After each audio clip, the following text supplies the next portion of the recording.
Hi there, this is Ranjit and I have this Lenovo A6000 with me, which is a budget-oriented Android device. And this sells in India for just around 7,000 bucks. That's just around US $120. And in this video, we'll be doing the gaming review. And if you notice, if you have seen my unboxing video, you'll notice the interface looks very different because I've installed the Google Launcher. And yes, the Google Launcher works actually perfectly on this device. Before we jump into the review, we'll play some casual games and even some heavy games on this device. I'll just show you the configuration using the CPU Z application. And it's powered by a Snapdragon 410 chipset, which is based on ARM Cortex A53 architecture, which is 64-bit enabled, and it's clocked at 1.2 GHz. It's a quad-core processor, and the GPU on this is the Adreno 306, and it says it's clocked at 400 MHz. And it has a 5-inch screen, which is a 720p HD screen. And regarding the screen quality, I'm happy with the screen quality. The viewing angles are pretty good, but the screen is a fingerprint magnet. And one thing I noticed is that the sensors are actually pretty less on this device, just the very basic sensors, not even compass, etc. But I tested GPS on this device and it worked. Now let's jump to the review. And regarding RAM, it has 1 gig of RAM. So let's try this Riptide GP2 and then we'll move to some heavier games. So this is Riptide GP2. So we just tilt to steer along. And just notice the viewing angles. The viewing angles are actually pretty nice on this device. And again, as I mentioned, the screen quality is also very good. I'm just amazed how Lenovo managed to put such a good quality screen. Because just last month I checked out another budget-oriented device from Lenovo, but that was simply not that great. And as you can see, it is handling this game pretty well. But I did notice some minor lag at times on this. We'll also be testing the temperature. I have my heat gun over here. So we'll play about 15-20 minutes and then check if this device is heating up with extensive gaming. As you can see, it is running this game actually pretty well for the most part. So we'll just get out of this one and move to some heavier games. And we can just hit this button for a while to get to the multitasking and just click this to kill all the apps. And I would suggest that you do that if you're doing heavy gaming because it has just 1 gig of RAM.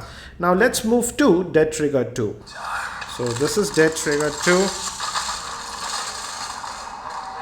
And the touch response is also pretty good on this device.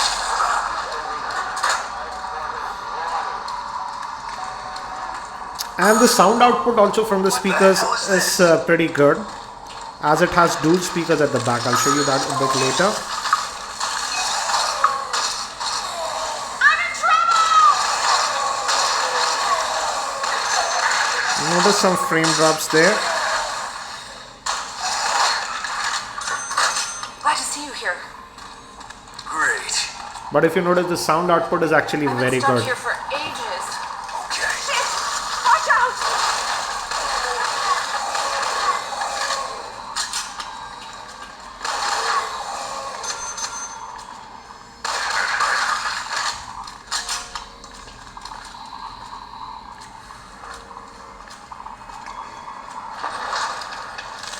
Damn!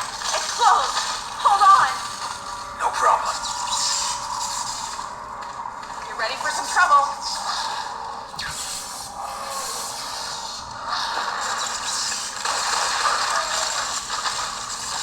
Come on.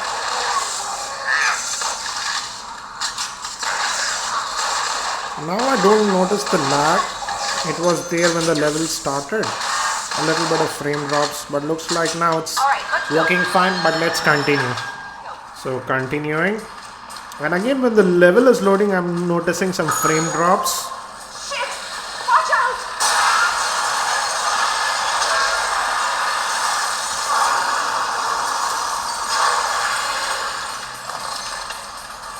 Okay, let's take it to the right.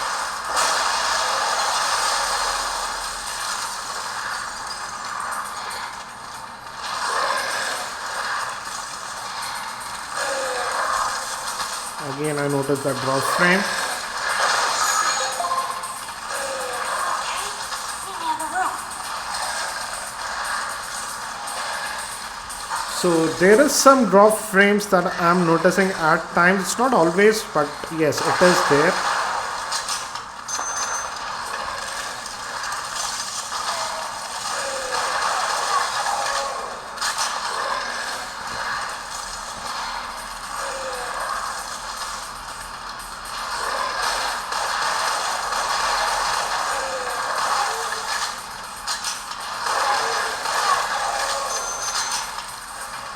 And let's continue.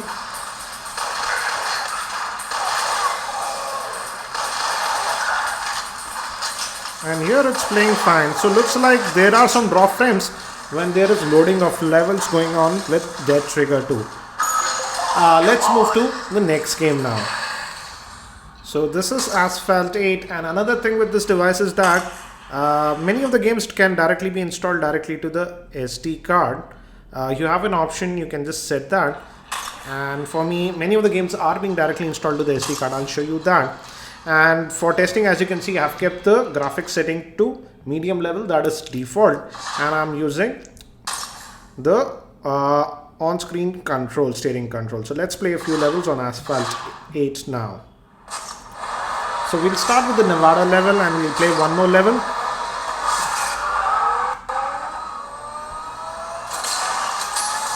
And I notice frame drops there, as you can see, clearly see that. And as I mentioned, I'm using a SD card. Most of these games are installed on the SD card, and I'm noticing that lagginess when the games are just loading, level loads, etc. Thereafter it's not lagging, as you can see. Now it's decent. Again, a little bit of lag is there on Asphalt 8. Frame drops, yes, definitely there.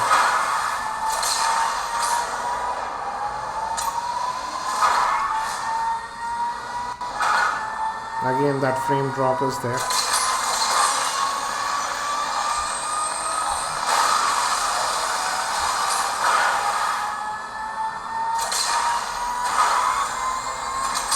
But very much playable, I would say. It's not like it's not playable.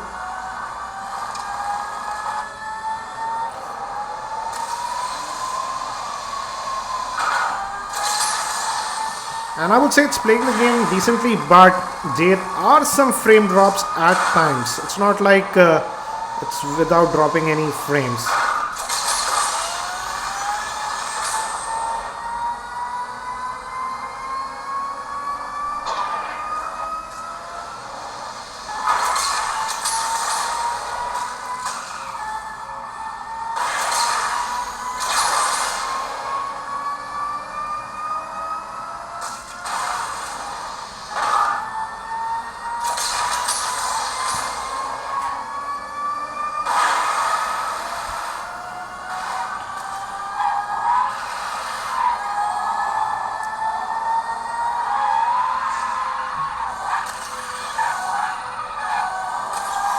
And as you can see, there were the frame drops.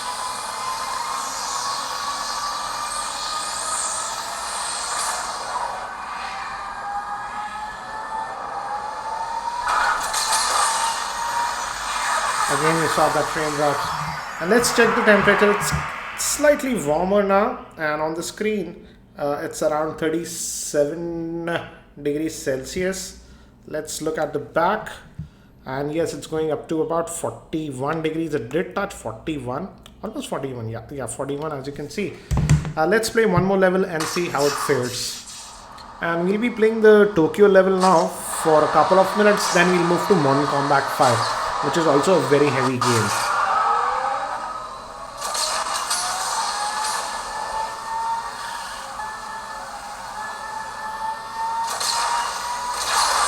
Again, as you can see, that lag was there.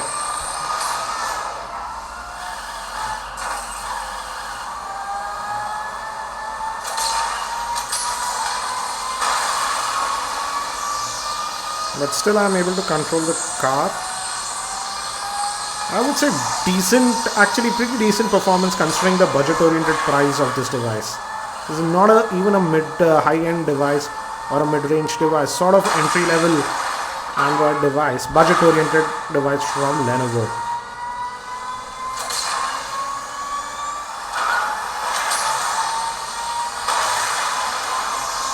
as you can see, it is running it actually pretty well, but I won't say it's without any lag. There is some stuttering at times. It's not always, but it is happening at times randomly.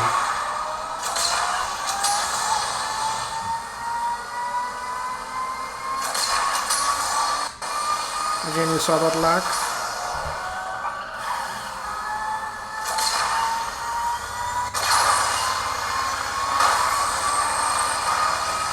So we can conclude that for the most part it is playing this game actually pretty well, but at times you will notice some lag issues as we are seeing.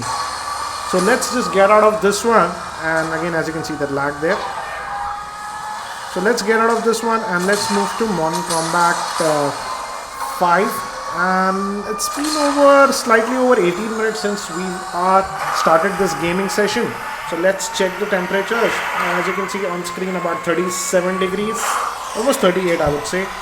And on the back it is again hovering around the 41 mark, 40.9, 41 as you can see.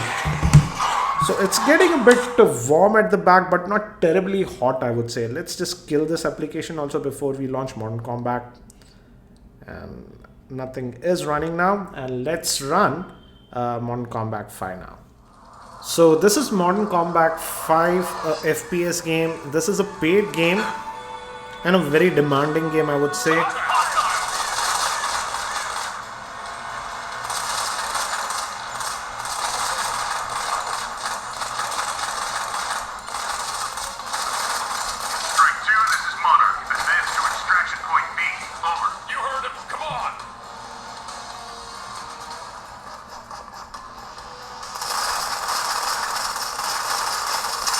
It is playable I would say, but not the smoothest experience I have seen with this game, but very much playable. In fact, if you haven't played this game on a high-end device, you won't be missing anything. Again, you saw that lag.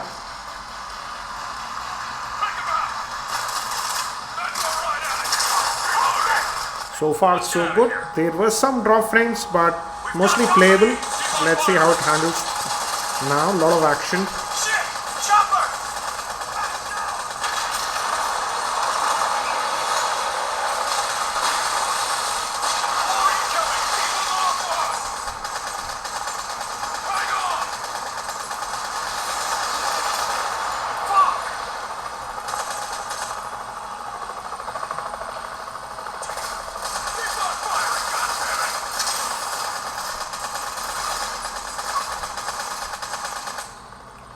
And as you can see, it is handling it. I'm surprised that it's playing this well. Yes, there are some drop frames at times.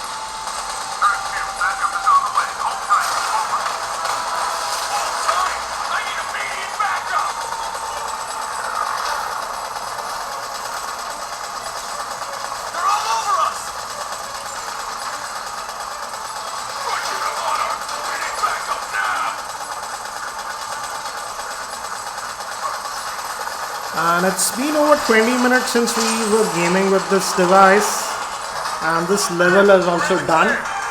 So let's look at the temperature. The phone does not feel very hot, it's slightly just warm, but let's also look at the temperatures now. And again, as you can see on the screen, we are getting about 38 degrees, 38.6 max, but let's look at the back. And here again, it is around the 40-ish mark. Let's look here, around the 40-ish. So maximum at that. So the max temperature that we have seen is around 41 for this device. Yes, it's a little bit warm, but nothing to be worried about, or it's getting hot like some other Android devices do. So let's get out of this one also now. So what do I feel about the gaming on this Lenovo A6000? I would say, considering the price point of this device, that is just around 7,000 mark, I would say it did perform actually pretty well for gaming. Yes, there were some frame drops at times, and I did notice that that was actually happening a lot when the levels were actually loading. For example, it happened even in Dead Trigger when the level was loading, and also happened on Asphalt 8. Yes, with Asphalt 8, occasionally there was a minor hiccup here and there, but for the most part, I would say it was very much playable. Another good thing, as I mentioned about this device, is that you can install the apps directly to the SD card. In the storage, if you keep it on SD card, most of the heavy games will be directly installed to the SD card. As you can see, my internal storage, I still have about 3.5 gigabytes free, whereas I added a SD card, and most of the games and apps are now directly being installed on the SD card. So that's a good thing about this device. I'll also be posting the camera review and the full in-depth review for this device very soon. So if you're not subscribed to my YouTube channel, hit that subscribe button. And thanks for watching. This is Ranjit, and I hope to see you in my next video.